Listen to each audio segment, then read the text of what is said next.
President Donald Trump signaled on Tuesday he's prepared to dismiss aides with whom he's clashed, including National Security Advisor H.R. McMaster, as he works to surround himself with advisors more aligned with his populist agenda and freewheeling style. Inside the West Wing, McMaster appeared poised to soon depart following months of speculation about his standing, people familiar with the matter said. Outside advisors to the president have also felt out potential candidates to replace Chief of Staff John Kelly, a person who has been approached about the position tells CNN. Kelly's departure is seen as less imminent than McMaster's, and Trump publicly praised his chief of staff on stage in California on Tuesday.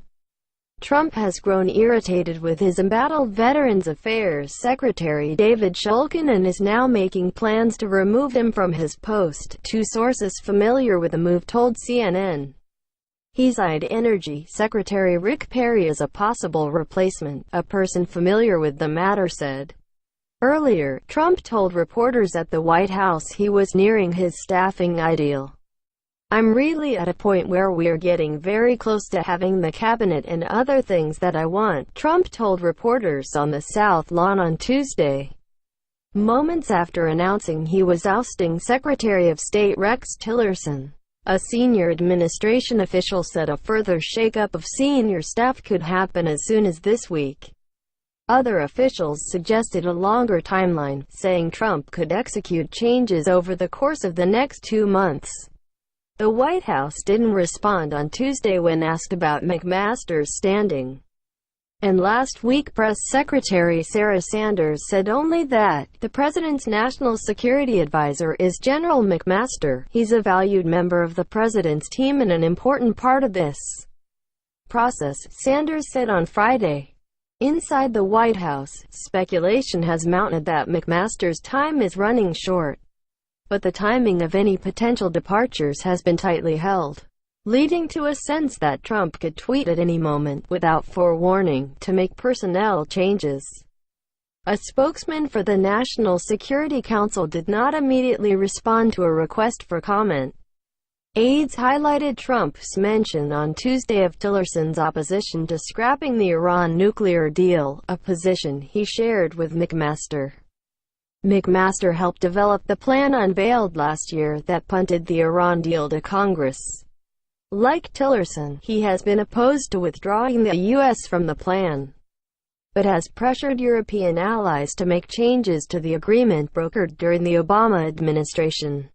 Current candidates under consideration to replace McMaster include Bolton, the former U.S. ambassador to the United Nations under President George W. Bush, Oracle executive Safra Catz, National Security Agency Director Admiral Mike Rogers, and Stephen B. Gunn, a vice president at Ford Motors and a former senior staff member in the George W. Bush administration.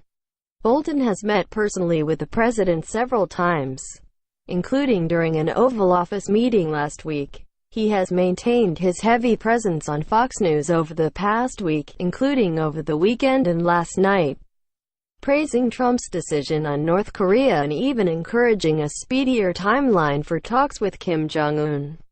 Meanwhile, some allies of the president have begun identifying potential replacements for Kelly, whose strict management style has clashed with Trump's more freewheeling preferences.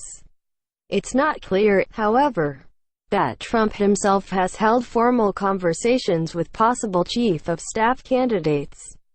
Officials said there is no solid sense of how long Kelly will last in the West Wing, where he's brushed up against members of Trump's family, including Jared Kushner and Ivanka Trump. Kelly traveled with Trump on Tuesday to California, and was by the president's side for most of the day as he poured prototypes for a border wall.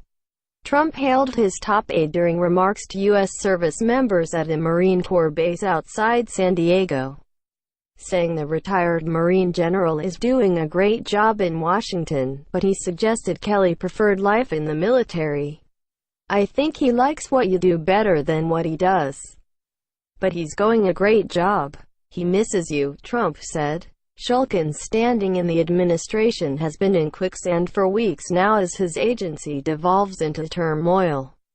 And though the White House press secretary maintained just last week that he has done a great job, Trump now wants him out. Trump and his senior aides are frustrated with Shulkin because they believe he has undermined the White House on several occasions and is unwilling to work with other members of his agency who were appointed by the Trump administration.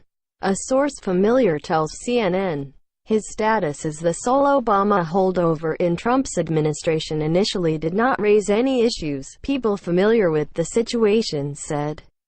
But the events of recent weeks made clear to Trump and his associates the importance of naming their own person to the job. Trump and Perry discussed a possible move during their lunch at the White House Monday. A Shulkin advisor referred questions about this report to the White House. The White House declined to comment. An Energy Department spokeswoman, asked about reports Perry is being eyed to replace Shulkin, said, "I have no comment at this time. The president's strong preference is to announce any new departures only once replacements have been selected, as he did Tuesday when he named CIA Director Mike Pompeo as Tillerson's replacement."